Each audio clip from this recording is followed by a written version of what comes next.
નમો હરિઘંટાણં નમો સિદ્ધાણં નમો આયર્યાણં નમો જયાણં નમો લોલસવસાહુણાં એસો પંચનમોકારો સર્વપાવપણાસનો મંગલાણં સસંવેસે પરમં હવૈ મંગલમ અજ્ઞાનતિમિરંધનાનાં જ્ઞાનાંજનશલાકયા નેત્રયોન્મિલિतं येन તસ્મૈ શ્રી ગુરવે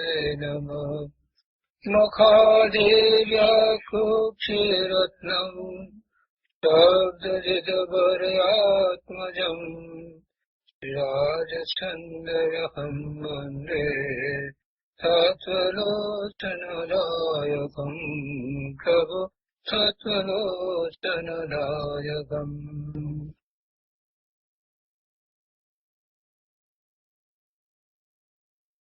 આત્મસિદ્ધિ. કૃપાઉદેવ શ્રીમદ રાજચંદ્રજી રચિત આત્મસિદ્ધિ તથા આત્મસિદ્ધિ ઉપર પૂજ્ય ગુરુદેવ કાંજી સ્વામીના પ્રવચનો એનો સ્વાધ્યાય ચાલે છે. એમાં આપણે ગાથા 105 સુધી સ્વાધ્યાય પૂરો કર્યો છે. અત્યારે મોક્ષનો ઉપાય, જે શિષ્યની શંકા હતી, આશંકા હતી કે મોક્ષ છે પણ મોક્ષનો ઉપાય ન હોઈ શકે, તો એનું સમાધાન આપતા આ કુલ 22 ગાથા કહેવામાં આવી છે. 97 થી શરૂ કરી અને 118 સુધી 22 ગાથામાં મોક્ષનો ઉપાય સમજાવવામાં આવ્યો છે. તે પૈકી આપણે 105 ગાથા સુધીનો સ્વાધ્યાય કર્યો છે. હવે આજે 106 ગાથા લઈએ છીએ.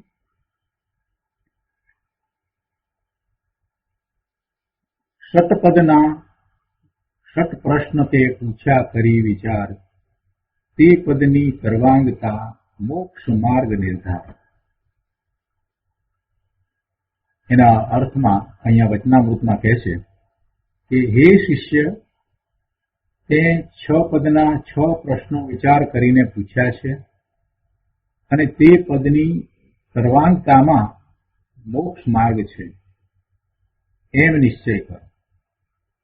અર્થાત એમાંનું કોઈ પણ પદ એકાંતે કે અવિચારથી ઉત્થાપતા મોક્ષ માર્ગ સિદ્ધ થતો નથી.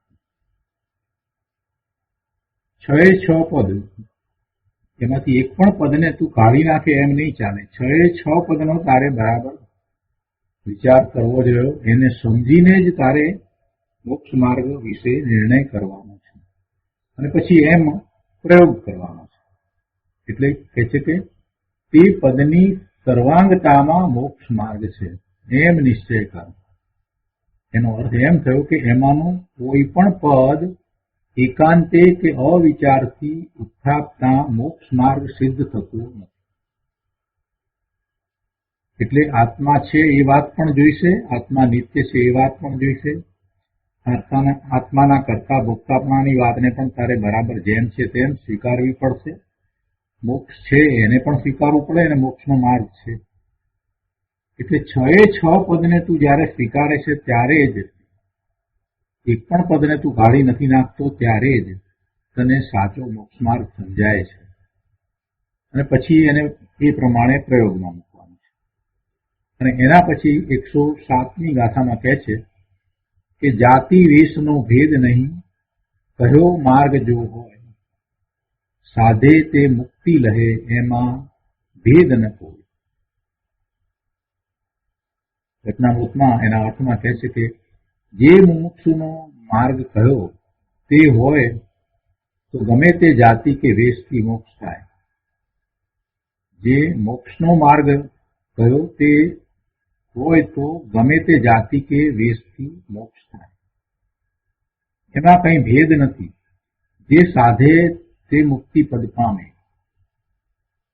વાણિયા પામે એમ નહીં, જે સાધે તે પામે, એટલે બ્રાહ્મણ પણ પામે અને બીજાઓ પણ પામે.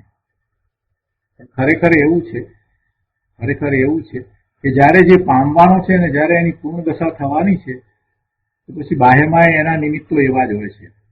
એનું ગોત્ર આદિ એવું જ હોય છે, ઉચ્ચ ગોત્ર જ હોય છે, પછી નીચ ગોત્ર એનું હોતું નથી.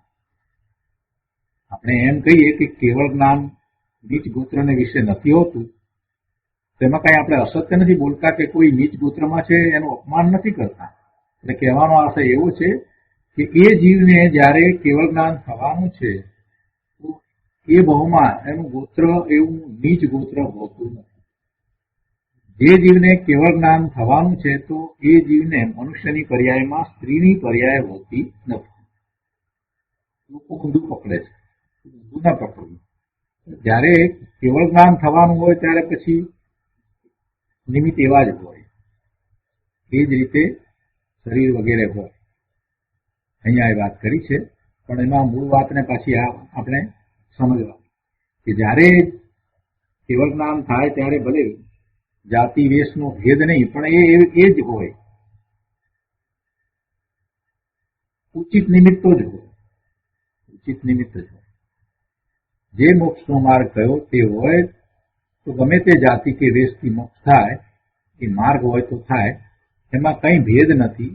જે સાધે તે મુક્તિપદ પામે અને તે મોક્ષમાં પણ બીજા કશા પ્રકારની ઊંચ નીચત્વ આદિ ભેદ નથી. ઊંચ નીચત્વ આદિ ભેદ નથી, ઊંચ નીચના ભેદ નથી. અથવા આ વચન કહ્યા તેમાં બીજો કંઈ ભેદ એટલે ફેર નથી. એટલે બાહ્ય કારણથી મોક્ષ થાય એમ નથી, ગોત્ર ઊંચું હોય તો મોક્ષ થાય એમ નથી, એમ કહેવાનો આપે છે. બાહ્ય કારણથી નથી થતું.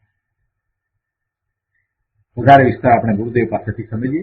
106 અને 107 આ બંને ગાથા ઉપર આત્મસિદ્ધિ ઉપરના પ્રવચનોમાં પૂજ્ય ગુરુદેવ કાંજી સ્વામીએ જે વાત કરી છે આપણે લઈએ છીએ.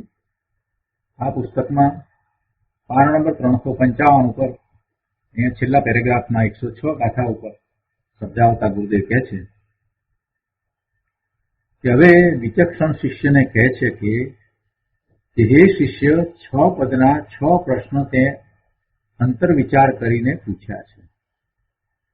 ક્રમ સહિત સ્વભાવની જાતની વિચારણાથી સ્વદ્રવ્યના લક્ષ્ય, આખો પુરુષાર્થ તો સ્વદ્રવ્યના લક્ષ્ય જ છે, અને એણે જે પ્રશ્ન કર્યા છે એ પણ એક પછી એક ક્રમમાં એ જ રીતે કર્યા છે અને એના સમાધાન પણ એ રીતે આપ્યા છે. તો અહીંયા કહે છે કે તે પ્રશ્ન પૂછ્યા છે અને ક્રમ સહિત સ્વભાવની જાતની વિચારણાથી સ્વદ્રવ્યના લક્ષ્યને અવલંબીને બીજા પક્ષનો આગ્રહ છોડીને તે સાચી જિજ્ઞાસા પાત્રતા જણાવી છે. એટલે કે દ્રવ્યનો જે સ્વભાવ છે તે જાતની તે વાત પૂછી છે. આ 6 પ્રકારના વિકલ્પ કેવળ જ્ઞાનમાં નથી.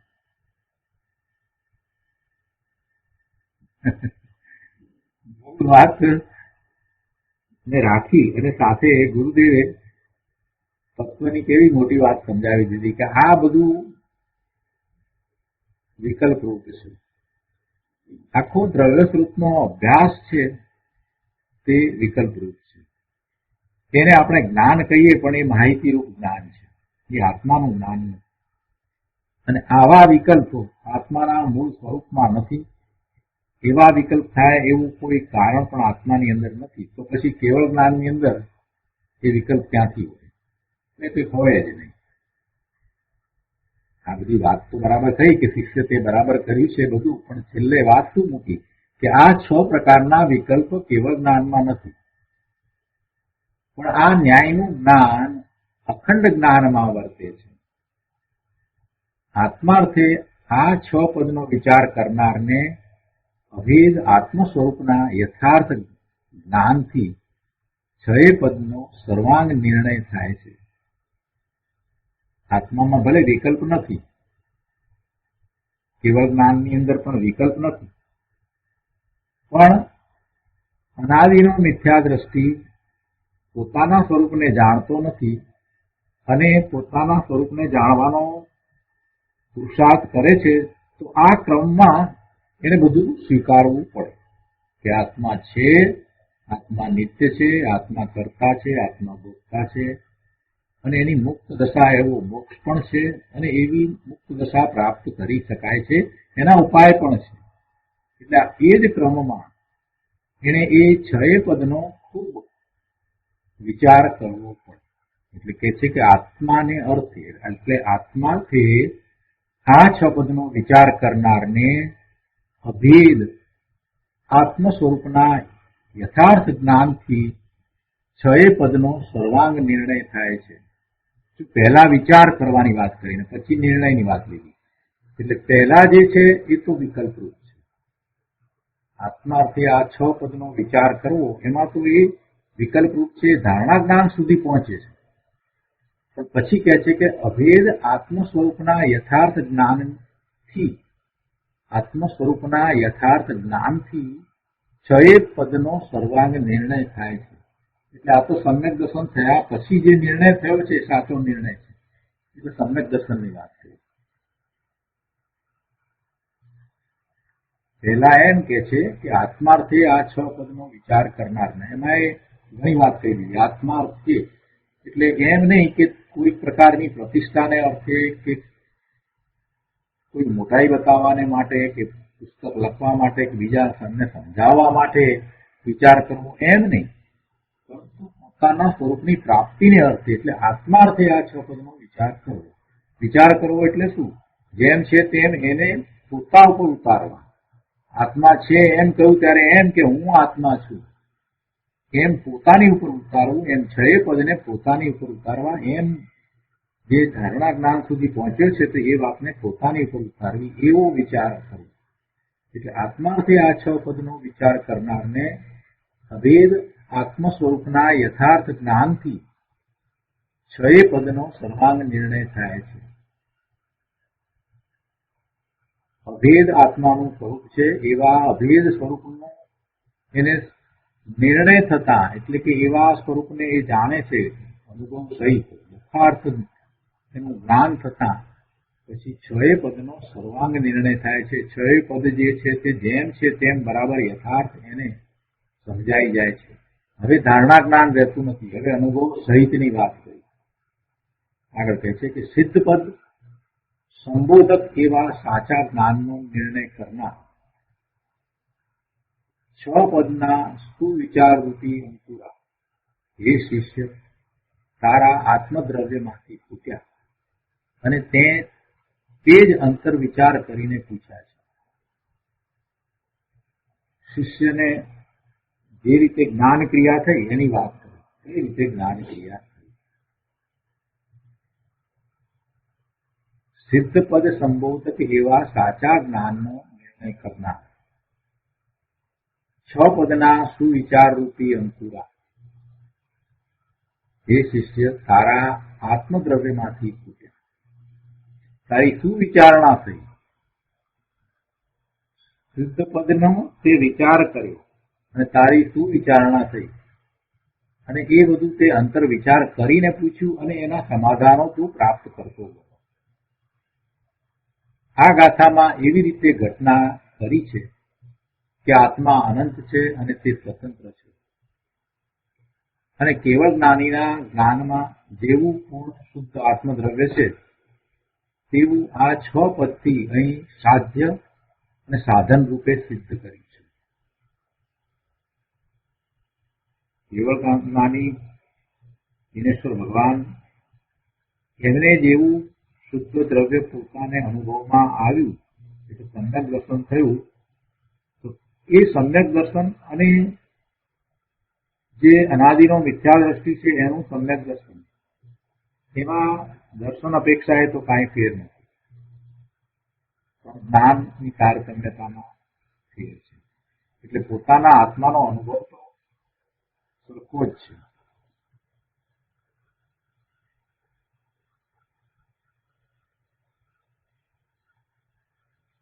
એટલે કેવળ જ્ઞાનીના જ્ઞાનમાં જેવું પૂર્ણ શુદ્ધ આત્મદ્રવ્ય છે તેવું આ છ પદથી અહીં સાધ્ય અને સાધન રૂપે સિદ્ધ કર્યું છે. અને સિદ્ધ કર્યું છે સાધ્ય સાધન દ્વારા કે આ રીતે તું કરે, આવો પુરુષાર્થ કરે તો એવા સ્વરૂપની પ્રાપ્તિ થાય, એ સિદ્ધ કર્યું છે. તો એનો આશય એવો છે કે કેવું તારું સ્વરૂપ છે ને એને તું પ્રગટ કરી શકે છે, એટલે કે તને પણ એવું જ સમ્યક દર્શન થાય. જેવું કેવળ જ્ઞાનીના જ્ઞાનમાં જે પૂર્ણ શ્રદ્ધાના સ્વરૂપને વિશે છે એવું શ્રદ્ધાન તને પણ થાય. સ્યાદવાદથી આત્માનું એકત્વ શું છે અને તે કેમ પમાય તે સિદ્ધ કર્યું છે. આત્માનું એકત્વ અનાદિનું એને જળ એવા શરીર સાથે એકત્વ છે. જે ગતિમાં છે એ ગતિ અને એની બધી પર્યાયો સાથે એને એકત્વ રહ્યું છે. હવે પ્રભુની વાણી સાંભળી એને આત્મસાત કરી અને એને નિર્ણય કર્યો છે અને એવો પુરુષાર્થ કરે છે તો પછી એને આત્માનું એકત્વ ની પ્રાપ્તિ થાય છે. સ્યાદવાદથી આત્માનું એકત્વ શું છે અને તે કેમ પમાય તે સિદ્ધ કર્યું છે. એટલે એ તો પહેલા સમજ્યો છે અને પછી સમજ્યો છે તો એવો એ અનુભવ પણ કરે છે. વસ્તુના સ્વરૂપને સ્યાદવાદથી એટલે કોઈ અપેક્ષાથી વસ્તુનું સ્વરૂપ આમ પણ છે, કોઈ અપેક્ષાથી આમ પણ છે, એમ બધું સમજ્યો. એટલે સ્યાદવાદથી તો એ સમજ્યો છે, પણ સમજ પછીથી એવો પ્રયોગ કરે છે ત્યારે એને સમ્યક થયું કહેવામાં આવે છે. ધારણા જ્ઞાન છે પણ જ્યાં સુધી અનુભવ નથી ત્યાં સુધી એને સમ્યક કહેવાતું નથી.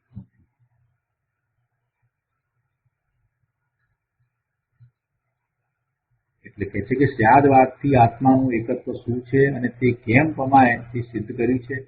તેથી તેનો યથાવત વિચાર અને નિર્ધાર થયો તે મોક્ષ માર્ગ છે. કોઈ એક પક્ષનો આગ્રહ કરે તો તે મિથ્યા છે. અહીંયા એક અનેકાંતની મુખ્યતાથી કથન કરવામાં આવ્યું છે કે એકાંતે કાંઈ પણ વસ્તુનો સ્વીકાર કરવામાં આવશે તો મિથ્યાત્વનો પ્રસંગ આવશે. એટલે એની અપેક્ષા સમજીને સ્યાદવાદથી વસ્તુના સ્વરૂપને એને ગ્રહણ કરવાનું છે અને પછી પુરુષાર્થ ઉપાડવાનો છે. જ્યાં સુધી વસ્તુના સ્વરૂપને એ જાણતો જ નથી, એની એવી માન્યતા જ નથી થઈ, ત્યાં સુધી એનો પુરુષાર્થ ક્યાંથી સાચો થશે. કે છે કે એવો વિચાર અને નિર્ધાર થયો તો પછી હવે તારો પુરુષાર્થ પડશે. કોઈ એક પક્ષનો આગ્રહ કરે તો તે મિથ્યા છે. 104 ગાથા સુધીમાં 6 પદની સર્વાંગતાનો નિર્ણય બતાવ્યો. અનેકાંત વિતરાગ માર્ગ કહો કે સર્વાંગતા કહો, બંનેનો અર્થ એક જ છે. અનેક નય દ્વારા વસ્તુના સ્વરૂપને જ્યારે સમજાવવામાં આવ્યું છે તેનો અર્થ એવો થાય છે કે વસ્તુનું સર્વાંગપણે અભ્યાસ કરવામાં આવ્યો છે, એને જાણવામાં આવ્યું છે. સર્વાંગપણે સર્વ અંગોથી સર્વ અપેક્ષાથી વસ્તુને જાણવી, તો તેને એમ કહેવાય કે એને અનેક નયો દ્વારા વસ્તુને જાણવી. એટલે અનેકાંતથી વસ્તુના સ્વરૂપને જાણવું. એટલે સર્વાંગતા કહો કે અનેકાંત કહો એ એકાર્થવાચક છે. એટલે અહીંયા કહે છે 104 ગાથા સુધીમાં 6 પદની સર્વાંગતાનો નિર્ણય બતાવ્યો. અનેકાંત વિતરાગ માર્ગ કહો કે સર્વાંગતા કહો, બંનેનો અર્થ એક જ છે. દ્રવ્ય સ્વભાવે જીવ અક્રિય છે, પર્યાય પોતાના જ કાર્યથી સક્રિય છે. પર માટે અક્રિય છે, એમ કરતા અકર્તા, ભોગતા અભોગતા, મોક્ષનો ઉપાય, નિત્યપણું અનિત્યપણું વગેરે આત્મામાં કેમ ઘટે છે, એટલે કે કઈ રીતે છે તે આ 6 પદથી સિદ્ધ કર્યું છે. જો કોઈ આમાંથી એક પણ એકાંતે અવિચારથી ઉથાપે તો મોક્ષ માર્ગ સિદ્ધ થતો નથી. આ વાત અહીંયા તો બહુ મહત્વની છે. ગાથા લખવાનું પ્રયોજન આ જ છે કે 6 પદ છે તેને તારે રાખીને જ આગળ વધવાનું છે. એમાં એક પણ પદનો તું લોપ કરી શકે નહીં, એક પણ પદને તું ઉથાપી શકે નહીં. આત્મા છે અને પછી આત્મા નિત્ય છે એ વાતને જો તું કાઢી નાખીશ, પછી આત્માને ભલે કરતાપણું ભોગતાપણું જેમ છે તેમ તું સમજે, મોક્ષને સમજે, બધી વાત તું સમજે, પણ પેલું આત્માનું નિત્યપણું જો તું કાઢી નાખે તો મિથ્યાત્વનો પ્રસંગ આવશે, એ અજ્ઞાન કહેવાશે. આત્માનું નિત્યપણું તું કાઢી શકે નહીં. એટલે કોઈ પણ 6 માંથી કોઈ પણ પદની વાત છે એને તું કાઢી શકે નહીં, કહેવાનો અર્થ એમ છે. અને 6 પદ એ જ રીતે એમ જ ક્રમમાં તું આગળ વધીશ તો તને મોક્ષ માર્ગની પ્રાપ્તિ થશે. આમાંથી એક પણ એકાંતે અવિચારથી ઉઠાપે તો મોક્ષ માર્ગ સિદ્ધ થતો નથી. યથાર્થ સ્વરૂપની શ્રદ્ધા વિના જે જીવ ઉન્માર્ગથી સંતોષાઈ જાય કે જે કંઈ કરે છે તે બધું ઊંધું કરે છે. કોઈ પણ એક વસ્તુમાં આવી જાય અને પછી એમાં જ લાગ્યો રહે, પૂજા તો પૂજામાં જ લાગી જાય, અથવા તો સમજ્યા વગરનું ધ્યાન તો ધ્યાનમાં જ લાગી જાય, અથવા તો એકલો સ્વાધ્યાય તો એકલા સ્વાધ્યાયમાં જ લાગી જાય. એવું પણ હોય નહીં. કેમ કે જેવું સ્વરૂપ છે એવા સ્વરૂપની પ્રાપ્તિ કરવી છે તો પછી એનો પુરુષાર્થ પણ એ રીતે જ હોવો જોઈએ. વસ્તુનું સ્વરૂપ સર્વાંગે સમજવું એટલે કે અનેકાંત દ્વારા એને સમજવું, અને અનેકાંત દ્વારા વસ્તુના સ્વરૂપને સમજે છે તો પછી આત્માને શુદ્ધ ભાવ અને શુભ ને અશુભ ભાવ આ બધું જેમ છે તેમ એને સમજાય. અને જ્યારે જ્યારે જે પ્રકારે વર્તન પ્રવર્તન થાય છે તો એમાં એને કાંઈ વિરોધાભાસ જણાતો નથી. મુનિઓને શુભ ભાવ કેમ થયો એવો પ્રશ્ન એને ઉપસ્થિત થતો. બરાબર સમજ્યો છે તો સમજી શકે છે તો પૂર્વના એવા કર્મના ઉદય છે અને મુનિને પણ એવો શુભ ભાવ આવે છે, પણ એથી કરીને એમનું સમ્યક દર્શન છે એ કાંઈ ચાલ્યું જાય છે એમ નથી, કે એમનો જે અંતરંગ પુરુષાર્થ છે એમાં કઈ વિક્ષેપ પડી જાય છે એમ નથી. આવે છે શુભ ભાવ તો આવે છે.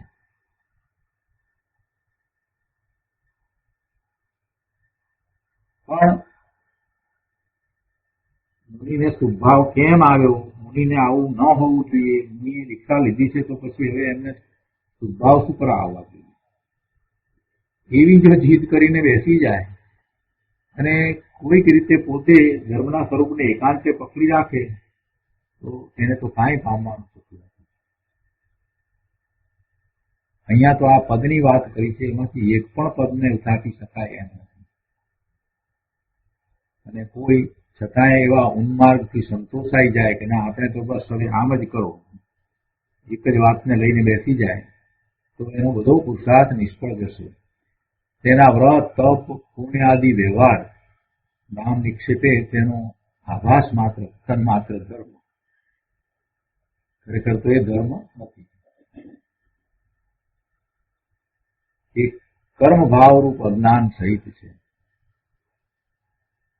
માર્ગે સંતોષાઈ જાય એવો જે કાંઈ કરે એ બધું ઊંધું કરે છે, એનો પુરુષાર્થ ઊંધો છે.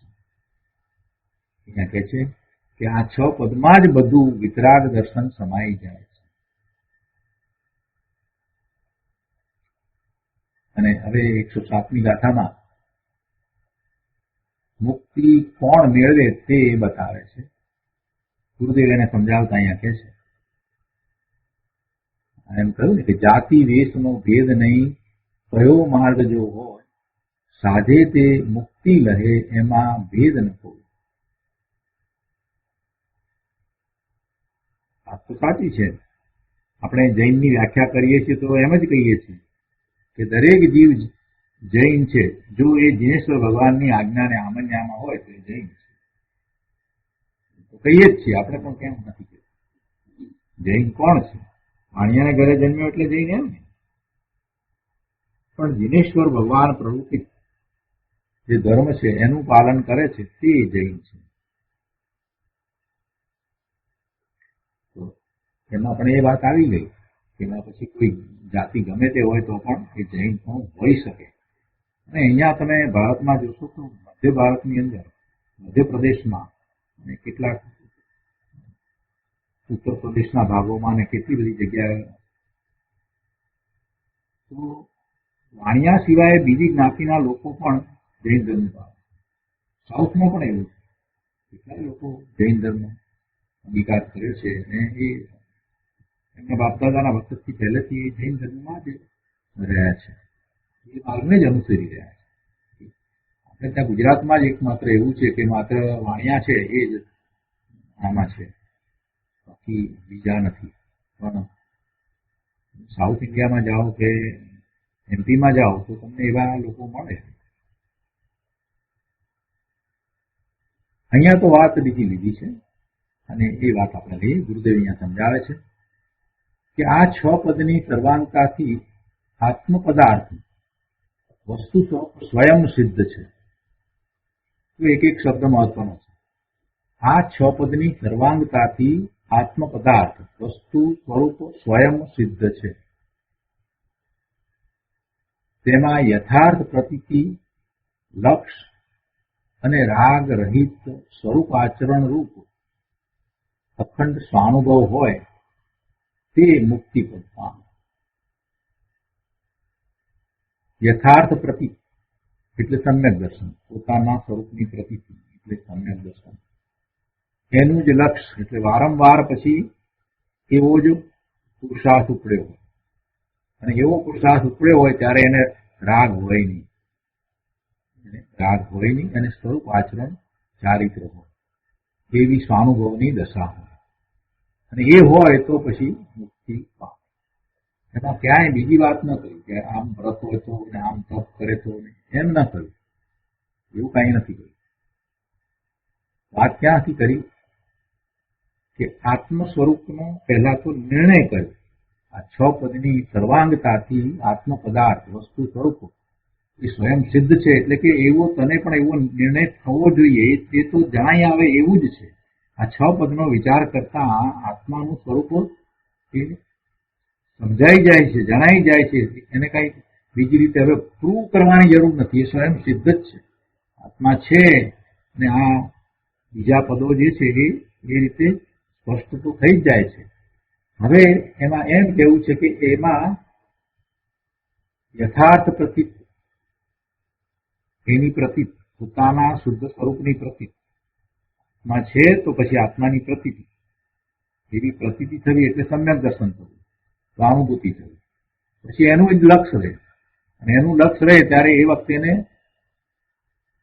રાગ કે દ્વેષના પરિણામ થતા નથી. અને એ વખતે જેટલી સ્થિરતા સ્વરૂપને વિશે રહી છે તે સ્વરૂપ આચરણ ચારિત્ર, એટલે એવી સ્વાનુભૂતિ છે તે મુક્તિ પદને પામે છે. એવો પુરુષાર્થ જે કરે છે તે મોક્ષ દશાને પામે. એટલે કે અનેકાંત લોકોત્તર આત્મધર્મ સર્વજ્ઞ પ્રભુનો માર્ગ અત્રે કયો તે જ છે. બાહ્યના લિંગ વેશના ભેદ, ઉચ્ચત્વ નીચત્વનો ભેદ પરમાર્થ તત્વ માનવ. આ મુક્તિપદ કોણ પામે એમ સમજાવી અને પછી શું કહ્યું કે આ માર્ગ આ રીતે છે. અનેકાંત એનું સ્વરૂપ થયું, આત્માનું સ્વરૂપ અનેક અપેક્ષાથી એને જાણ્યું સમજ્યું અને પછી એવો અનુભવ કરે છે. અને આ માર્ગ છે તે લૌકિક માર્ગ નથી, લોકોત્તર માર્ગ છે. માર્ગ સ્વરૂપને વિશે છે, પોતાના સ્વરૂપને વિશે છે, એટલે આત્માને વિશે જ છે. એટલે આત્મધર્મ કયો અને એ ક્યાંથી આવ્યો, કોણે એ સમજાવ્યો કે છે કે સર્વજ્ઞ પરમેશ્વરના ઓંકાર ધ્વનિમાંથી એ માર્ગની પ્રવૃત્તિ થઈ છે. એટલે સર્વજ્ઞ પરમેશ્વરે એ માર્ગને અપનાવ્યો અને એમને એ માર્ગે ચાલીને સર્વજ્ઞતા પ્રગટ કરી અને પછી એમની ઓંકાર ધ્વનિમાં, શંકર ભગવાનની ઓંકાર ધ્વનિમાં આ માર્ગ આવ્યો છે. એટલે સર્વજ્ઞ પ્રભુનો માર્ગ છે. અને એવા માર્ગની અંદર કે છે કે બાહ્યના લિંગ વેશના ભેદ, પછી ઉચ્ચત્વ નીચત્વનો ભેદ એ પરમાર્થ તત્વમાં, કારણ કે વિતરાગ દશાની સાધક ભૂમિકામાં અન્યથા બાહ્ય આચરણ લિંગ હોય નહીં. શું કહે છે કે એ ભેદ પરમાર્થ તત્વમાં નથી, એમ કહેવાતું. કેમ કે જે ઊંચ નીચના ભેદ આપણે જે કહીએ છીએ એ શું છે?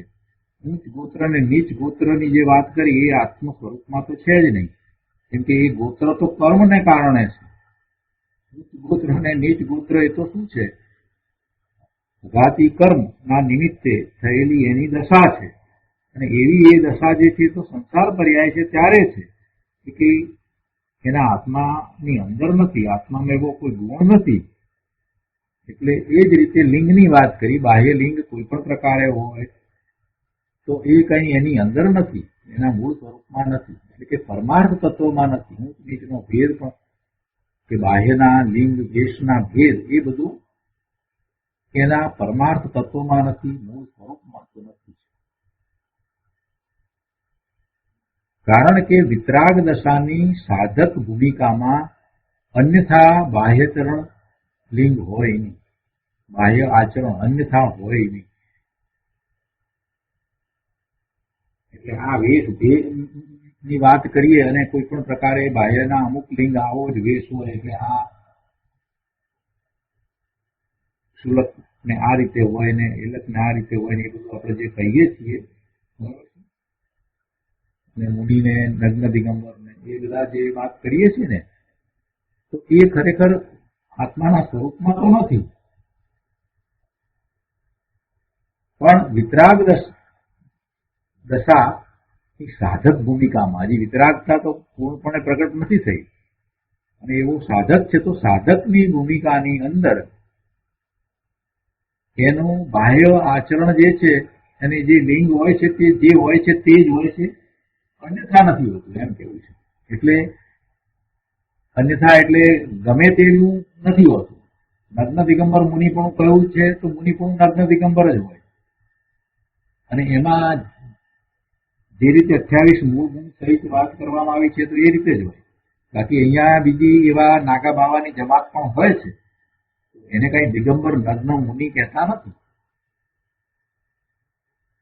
એમને પણ એવું તો હોય છે નગ્ન પણ, એમ નહીં. એટલે અહીંયા કહે છે કે બાહ્ય આચરણ લિંગ હોય નહીં, બીજું બાહ્ય આચરણ લિંગ ન હોય. પાછું એક તરફ એમ કેવું છે કે આત્માના સ્વરૂપમાં એ નથી. વાત સાચી છે, આત્માના સ્વરૂપમાં તો નથી, આ તો પર્યાય છે, વર્તમાન પર્યાય છે ને એ પર્યાય પણ કોની છે? સંયોગો જે છે એની. એટલે તો શરીર જે પ્રાપ્ત થયું છે એની એ દશા છે, વગેરે જે કઈ દશા છે. પણ એ દશા પણ જેમ છે તેમ જ હોય, ગમે તેવી ન હોય. આપણે એમ કહીએ કે નગ્ન દિગંબર પણ, તો નગ્ન દિગંબર પણ અહીંયા ભારતમાં એવી નાગા બાવાની જમાત હોય છે, એ લોકોને પણ હોય છે. એ પણ ભભૂતિ છોડીને નીકળી પડ્યા હોય છે, અહીંયા જોવામાં આવે છે. એ કઈ એમના આચરણ જે છે એ આચાર વિચાર જે છે એ કઈ એવા પ્રકારના છે તો એવા હોય એમ નહીં. એમ કે જો આત્મામાં તો આ વસ્તુ છે જ નહીં તો પછી બાહ્ય આચારમાં આમ તેમ હોય તો શું ફેર પડે? એમ કોઈ એમ દલીલ કરે તો ના, એમ ના હોય, જે હોય તે જ હોય. નિમિત્ત નૈમિત્તિક સંબંધ જ એવો છે કે જેને પોતાનું સ્વરૂપ જેવું ખ્યાલમાં આવ્યું છે, અનુભવમાં આવ્યું છે, તો પછી એના જે આચરણ છે ને એમાં પણ એ પ્રમાણે જ હોય, વિસંગતા ન હોય, વિસંગતા ન હોય.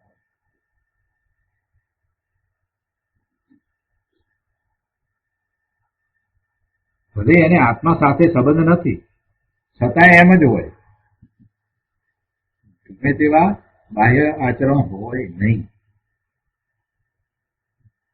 કોઈ એમ કે આત્મા ક્યાં ખોરાક લે છે, પછી ખોરાક આત્મા લેતો નથી તો પછી એમાં એ નોનવેજ ખાય તો શું ફેર પડે છે? ક્યાં, એ તો પોતે તો ખાતો નથી. એવું ના હોય. પણ સાધકને એવો વિચાર કે વિકલ્પ આવે નહીં એટલે આચરણ જે છે તે જે રીતે હોય તે રીતે જ હોય. એટલા માટે તો આખો ચરણાનુયોગનો મોટો વિષય છે. ચરણાનુયોગના કેટલા બધા ગ્રંથ છે. દ્રવ્યાનુયોગના ગ્રંથ છે, ચરણાનુયોગના ગ્રંથ છે, એવી રીતે ચરણાનુયોગના પણ ગ્રંથ ઘણા જ ગ્રંથ છે. રત્નકર્ણક, શ્રાવક, આચાર્ય, પદ્મનંદી, પંચીસંતિ આ બધા ગ્રંથની અંદર જે વાત કરવામાં આવી છે તે શું કરવામાં આવી છે? મુનિના અને શ્રાવકના ધર્મની વાત કરવામાં આવી છે કે શ્રાવક ધર્મ આવો જ હોય અને મુનિનો ધર્મ આવો જ હોય, ગમે તે હોય એમ નથી, એવું નથી હોતું. અહીંયા કે છે કે અન્યથા બાહ્ય આચરણ લિંગ હોય નહીં. જેવું જીન આગમમાં કહ્યું છે તેવું જ હોય. બહુ સ્પષ્ટ કરી દીધું છે.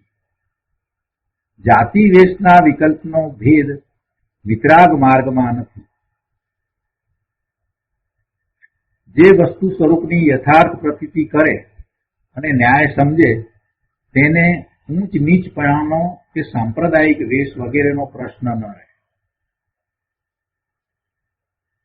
અહીંયા ભેદ નથી એમ કહીને સમજાવવું એ છે કે જે હોય જીનેશ્વર ભગવાનની વાણીમાંથી જે પ્રકાશિત છે એમાં જે પ્રમાણે વાત આવી છે તો એવું જ હોય, કહેવાનો અર્થ એવો જ છે. જેને કેવળ જ્ઞાન થાય એ બધા મુનિઓના બાહ્ય આચરણ સરખા જ હોય, વિવિધ પ્રકારના ન હોય. એવું ન હોય કે કોઈ રાત્રે ભોજન કરતા હોય ને કોઈ દિવસે ભોજન કરતા હોય ને કોઈ આમ કરતા હોય, એવું બધું ન હોય, એક સરખું જ હોય. મુનિઓના બધાના આચરણ એક સરખા જ હોય. 28 મૂળ ગુણ સહિત દ્રવ્યલિંગ જે કહ્યું છે તો એમાં પણ એમ જ હોય, એ વિવિધતા ન હોય. અમુક લોકો આમ કરે ને અમુક લોકો આમ કરે ને એવું બધું ન હોય. એમાં પછી એમ ન કહેવાય કે ના આત્માને ક્યાં એ લાગે વળગે છે, એમ ન હોય.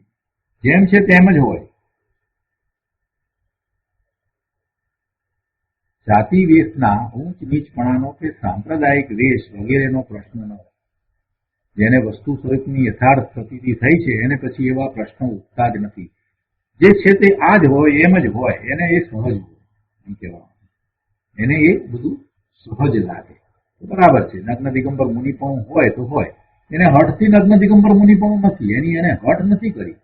સમ્યક દર્શન થયા પછીથી જ્યારે નિર્ગ્રંથ મુનિપણું એવી દશા થાય છે તો એ હઠપૂર્વકની દશા નથી, હઠપૂર્વકની દશા નથી, છતાં એમ જ હોય છે.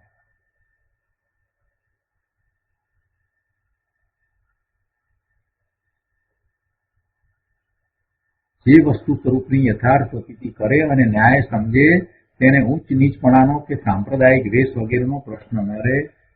તે સંબંધે જે સ્વરૂપ અને નિશ્ચય વ્યવહારની જ્યાં જેવી મર્યાદા છે ત્યાં તેને તે રીતે જાણે. તે સંબંધે જે સ્વરૂપ અને નિશ્ચય વ્યવહારની જ્યાં જેવી મર્યાદા છે ત્યાં તેને તે રીતે જાણે એવો સ્વ પર પ્રકાશક સમ્યક જ્ઞાનનો સ્વભાવ છે. તે હે ઉપાદેયને સમજે છે અને જ્યાં જ્યાં જે યોગ્ય છે તેને યથાસ્થાને વિવેકથી જેમ ઘટે તેમ દ્રવ્ય, ક્ષેત્ર, કાળ, ભાવ એ ચારે પ્રકારે જાણે છે. જેમ હોવું જોઈએ તે જ પ્રમાણે એ હોય એમ દ્રવ્ય, ક્ષેત્ર, કાળ, ભાવથી જાણે છે. આ રીતે દ્રવ્ય તો આ જ હોય, ક્ષેત્ર તો એ જ હોય, એમ જ હોય.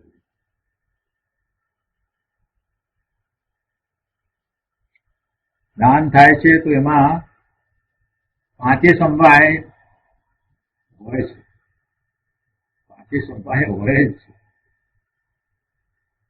એવી રીતે અહીંયા આ વાત કરી છે કે જ્યાં જ્યાં જે યોગ્ય છે તેને યથાસ્થાને વિવેકથી જેમ હોવું જોઈએ તેમ એ દ્રવ્ય, ક્ષેત્ર, કાળ, ભાવ એ ચારે પ્રકારે જાણે છે.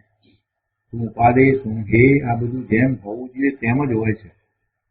એટલે તો મોક્ષ માર્ગ જે છે એ અંતરંગ હોવા છતાંય બાહ્યમાં પણ બધું સરખું હોય છે. કોઈ આનો વિચાર કરતા નથી. અનાદિનો માર્ગ આમ જ ચાલ્યો આવે છે, અનાદિનો આ માર્ગ આમ જ ચાલ્યો આવે છે. અંતરંગ દશા અને અંતરંગ માર્ગ છે આ બધી વાત તો કઈ, પણ સાથે બાહ્યમાં પણ જેમ છે તેમ જ હોય છે, કઈ ગમે તેમ હોતું નથી. કોઈ તીર્થંકર ભગવાનના વખતમાં મુનિઓ કઈ જુદા પ્રકારે આચરણ કરતા હતા એવું નથી. સુખદેવ ભગવાનના વખતમાં પણ મુનિઓના આચરણ એવા જ હતા જેવા મહાવીર સ્વામી ભગવાનના વખતમાં.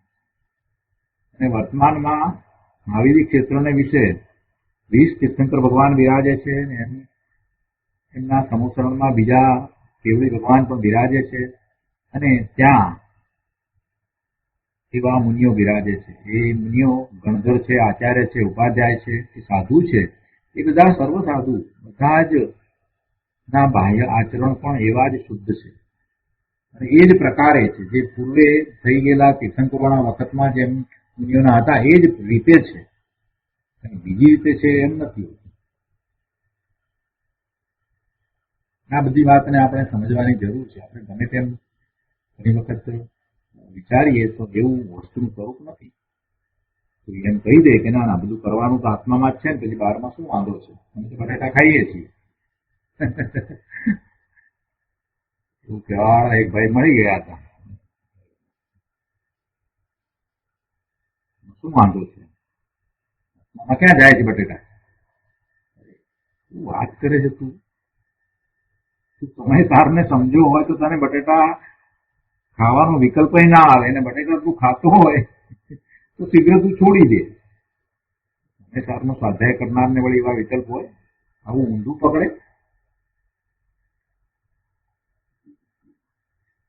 વાત લીધી છે જે પ્રકારે હોય એમ જ છે. ન્યાય માર્ગમાં જે સહજ મોક્ષ માર્ગ સાધક દશા અત્રે કહી છે તેની ભૂમિકા પ્રમાણે 5 મહાવ્રત વગેરે બાહ્ય વ્રતના શુભ વિકલ્પ આવે તે પણ બાહ્ય લિંગ અનિત્ય છે. સાથે ને સાથે એ વાત લીધી છે એમ જ હોય છતાં એ ધર્મ નથી, એવા એને વિકલ્પ કયા. 5 મહાવ્રત જે છે એવા બાહ્ય વ્રતના શુભ વિકલ્પ આવે એટલે એમ જ હોય. મુનિને વિકલ્પ કહેવાનો અર્થ એવો છે કે એમને એવું જ હોય બાહ્યમાં શુદ્ધ દ્રવ્યલિંગ હોય, 5 મહાવ્રત હોય પણ એને ધર્મ નથી કરવો. કે એવા શુભ વિકલ્પ આવે તે પણ બાહ્ય લિંગ અનિત્ય છે અને એ બાહ્ય લિંગ છે તે આશ્રય કરવા યોગ્ય નથી પણ એવું જ હોય છે.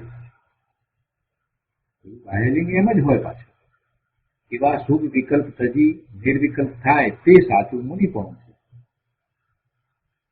એક તરફ એમ કેવું છે કે ધર્મ આખો અંતરંગ છે અને સાથે સાથે બીજી તરફ એમ પણ કેવું છે કે એવો જેને અંતરંગ ધર્મ પ્રગટ થયો છે એવા નિર્મળ પરિણામ જે એને થાય છે તો બાહ્યમાં પણ એમ જ હોય છે. એની ભૂમિકા અનુસાર બાહ્ય ચારિત્ર વગેરે પણ જે રીતે હોય તે રીતે જ હોય છે. 5મા ગુણસ્થાનની દશામાં કોઈ એમ કે ના અમને 12 વ્રત નહીં પણ અમને 6 વ્રત હોય તો ચાલે. એવું ન હોય, એવું ના હોય. જેમ હોય તેમ જ હોય. એવી દલીલ કરે કે આમ તો બધું આત્મામાં જ ને સમ્યક દર્શન થઈ ગયું 4થા ગુણસ્થાને ત્યાર પછીથી બસ 6 વ્રત રાખે તો શું વાંધો છે? 5 રાખે પછી બીજું કઈ ન હોય તો શું? પણ એમ ન હોય પ્રભુ. કેમ કે એની એ દશા જે થઈ છે તો એ પ્રમાણે બાહ્યમાં એમ જ થઈ જાય છે. એ કરવું પડતું નથી. સહજ ભાવ છે. સહજ ભાવ છે. તો આ બધી વસ્તુને છે ને સમજીને સ્વીકારવાની જરૂર છે. આપણે વ્યવહારમાં તો એ બધું સ્વીકારી લઈએ કે ડોક્ટર ઉઘાડા શરીરે આમ જનોઈ ચડાવેલી હોય ને મોટું લાંબુ તિલક કપાળમાં કરી અને ઓપરેશન થિયેટરમાં નથી જતું. કેમ નથી જતું? એને ઓપરેશન કરવા જવું છે તેમાં એમ જાય તો શું વાંધો? લાલ ઢીલું મોટું કરી અને હાથમાં લોકો લઈ ધોતી પહેરી અને ખુલ્લા શરીરે આમ નીકળે તો શું વાંધો? જાણે જ છે સર્જરી તો કરવાની છે પણ એવું નથી થતું. એવા વિશે ત્યાં જાય ઓપરેશન થિયેટરમાં અથવા તો પેશન્ટને તપાસવા માટે બેસે ને એવી રીતે બેસે તો શું વાંધો? એને તો પેશન્ટને તપાસીને દવા આપવાની છે. એમાં તો તરત જ સ્વીકારી કે ના ના એમ નહીં, જેમ હોય એમ. એટલે જેમ હોય છે તેમ જ હોય છે અને એમ જ હોય. આ તો બાહ્યની તો વાત જવા દો પણ અહીંયા બીજી રીતે વિચાર કરવા જઈએ તો જીવની જે ભૂમિકા હોય ને એ પ્રમાણે એના રાગની અંદર અને દ્વેષની અંદર જે ફેરફારો થાય છે એટલે એના વિકલ્પો એ સંબંધીના ભલે રાગ ને દ્વેષ હજી રહ્યા છે તો પણ એ વિકલ્પો જે છે ને એ પણ બદલાય છે.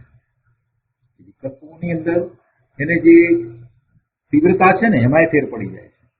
હવે આ બધું ફેર પડતો હોય તો સ્વાભાવિક છે કે બાહ્યમાં એને સામાન્ય પણ વ્યવહાર છે એની અંદર પણ ફેર પડી જાય. પછી એને આ બધા આમ કે ઉત્સવોમાં જવું કે લગ્ન પ્રસંગોમાં હાજરી આપવી કે સમારંભમાં જવું કે આવું બધું એને કઈ મહત્વ લાગતું નથી. કે અમુક પ્રકારના વસ્ત્રો પહેલા એ પહેરતો હતો કે આવું પહેરવું કે તેવું પહેરવું નથી લાગતું. એ તો સામાન્ય જીવની જે સાધક દશામાં જે ચોથા પંખાને આવ્યો નથી એને પણ એક ફેરફારો થઈ જાય. જે આ શાસ્ત્રનો અભ્યાસ કરે છે એને સમજે છે એટલે ફેરફાર થઈ જાય. એટલે એમ જ હોય. અને એવું કાંઈ પણ ફેરફાર ના દેખાતો હોય બાહ્યમાં તો સમજવું કે કાંઈ સમજ્યો જ નથી, કાંઈ આત્મસાત કર્યું છે. અને સાથે સાથે એ વાત પણ કરે છે કે 5 મહાવ્રત જ હોય, મુનિને 5 મહાવ્રત જ હોય, છતાંય 5 મહાવ્રત છે તે મોક્ષનું કારણ નથી. બે વાત સાથે લીધી છે. સમાલોચના જે ગુરુદેવે કરી છે ને બહુ સુંદર કરી છે કે તેની ભૂમિકા પ્રમાણે 5 મહાવ્રત વગેરે બાહ્ય વ્રતના શુદ્ધ વિકલ્પ આવે તે પણ બાહ્ય લિંગ અનિત્ય છે, આશ્રય કરવા યોગ્ય નથી, પણ એ એવું હોય જ છે. ન હોય એમ નિયમ જ હોય. એવા શુભ વિકલ્પ સજી નિર્વિકલ્પ થાય તે સાચું મૂળ છે. એટલે એ વિકલ્પમાં રહેતોય નથી અને છતાંય એવું જ હોય. બાહ્યમાં શુદ્ધ દ્રવ્યલિંગ હોય અને એ તરફ એનું લક્ષ પણ ન હોય, સ્વરૂપનું લક્ષ હોય. એવું સાચું મૂળ છે. એની સભાનતા એ નથી હોતી, પણ છતાંય વ્રત કપ તૂટતા નથી. સભાનતા ન હોય એટલે કઈ એના વ્રત કપમાં કઈ અતિચાર આવે એવું પણ ન હોય. દેહનો નગ્નવેશ વગેરે 28 મૂળ ગુણ એ મુનિપણાના વિકલ્પ છે ખરા, પણ એ બધા વિકલ્પ આત્માથી પર છે. આત્માથી એ બધા વિકલ્પ જુદા છે અને એ વિકલ્પ છે તે અનિત્ય છે. આત્મા સિદ્ધ સમાન છે, શુદ્ધ છે. આગળ કહે છે કે તેવા શુભ વિકલ્પો કરવા તે પણ રાગનો ભાગ છે. તે રાગના ભાવરૂપ વિકલ્પ છોડીને રાગ રહિત શુદ્ધ નાયક સ્વભાવમાં સ્થિર થઈ જવાનું સમયસારમાં શ્રી કુંકુંદાચાર્ય ભગવાન કહે છે. હા ભલે રહ્યું જે છે તે છે, પણ તું તારું કાર્ય કર, તું શુદ્ધ ભાવમાં સ્થિર થા. રાગના ભાવરૂપ વિકલ્પ છોડીને રાગ રહિત શુદ્ધ નાયક સ્વભાવમાં સ્થિર થઈ જવાનું કુંકુંદાચાર્ય ભગવાને કહ્યું છે. 415 ગાથાની અંદર આ જ વાત સમજાવી છે. પોતે તો પામી ગયા હતા અને એ સમયસાર નો સ્વાધ્યાય કરીને કેટલાય જીવો પામ્યા. એમના પછીના સમયમાં કેટલાય મહાપુરુષો એવા થયા કે જેમને કુંકુંદાચાર્ય ભગવાનના એ પરમ આગમનો ખૂબ અભ્યાસ કર્યો, આત્મસાત કર્યું અને સમ્યક દર્શન તો નહીં પણ આગળ વધીને ચારિત્ર પણ એવું પ્રગટ કર્યું. સાતમા ગુપ્તાની ભૂમિકામાં પણ હોય. કુંકુંદાચાર્ય ભગવાન તો આજથી 2000 વર્ષ પહેલા થયા. એ પછીના સમયની અંદર કેટલા બધા થયા એવા મહાપુરુષો, કેટલા મહાપુરુષો થયા. એમણે જે માર્ગ બતાવ્યો છે તો બરાબર બતાવ્યો. એ કહે છે કે ભાઈ તું તારા આત્મામાં સ્થિર થા, તારા નાયક સ્વભાવમાં સ્થિર થા. આત્મા સિદ્ધ સમાન છે, વિતરાગ સ્વભાવી છે. તેનો વિચાર એટલે કે જ્ઞાનનો વિકલ્પ પણ છોડો અને તે સંબંધી દ્રઢતા અને જ્ઞાન છોડો એમ કેવું નથી. એનો વિકલ્પ છોડો પણ એની દ્રઢતા તો વધારતા જવાનું. તેથી ભગવાન આત્મા જ્ઞાન સ્વરૂપ છે તેવા વિકલ્પમાં નહીં પણ એની દ્રઢતા વધારો.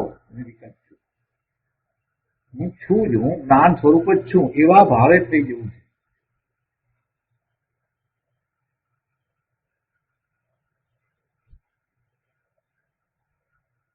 સ્વભાવ છોડવો એમ કહ્યું નથી.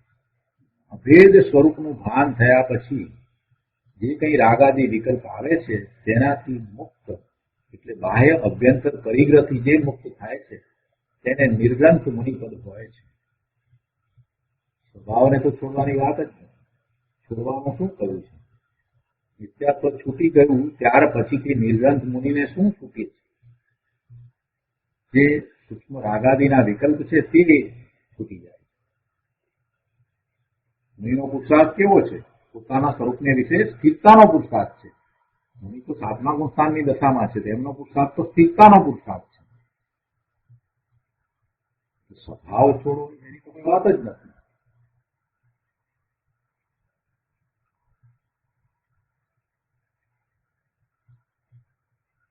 તે સાધક દશા મોક્ષ માર્ગમાં હોય જ છે. આવી નિર્ગ્રંથ મુનિની દશા મોક્ષ માર્ગની અંદર હોય જ છે.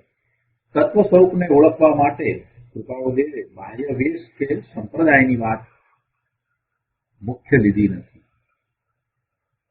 એમ કેવું છે. આમ જ હોય, આ સંપ્રદાય હોય તો થાય કે આ હોય તો થાય, એમ નહીં. એમ કહેવામાં આવે. તત્વ સ્વરૂપને ઓળખવા માટે પોતાનું શુદ્ધ સ્વરૂપ એને ઓળખવા માટે કૃપાળુ દેવે બાહ્ય વેશ કે સંપ્રદાયની વાત મુખ્ય લીધી નથી. એટલે એનો અર્થ એ થયો કે પહેલા આવું હોય તો તમને દર્શન થાય, એમ નહીં. એમ કહેવામાં આ 6 પદનો વિચાર કરવાથી જીવને યથાર્થપણું સમજાય છે. પણ તે માટે શરૂઆતથી સાચી જિજ્ઞાસા હોવી જોઈએ. એ માટે પહેલી ગાથાથી આ ગાથા સુધી ક્રમબદ્ધ ઘટના જણાવી છે. અને પોતાની કેટલી તૈયારી પાત્રતા જોઈએ તે હવે પછીની ગાથામાં જણાવી છે. એટલે હવે પછી ગાથા 108ની અંદર જીવની પોતાની કેવી પાત્રતા જોઈએ, મોક્ષના ઉપાયની વાત ચાલે છે ને, તો એમાં જીવની કેવી પાત્રતા જોઈએ એ વાત ગાથા 108માં આવશે. તો આજનો સ્વાધ્યાય આપણે અહીંયા 107 ગાથા સુધી રાખીએ છીએ.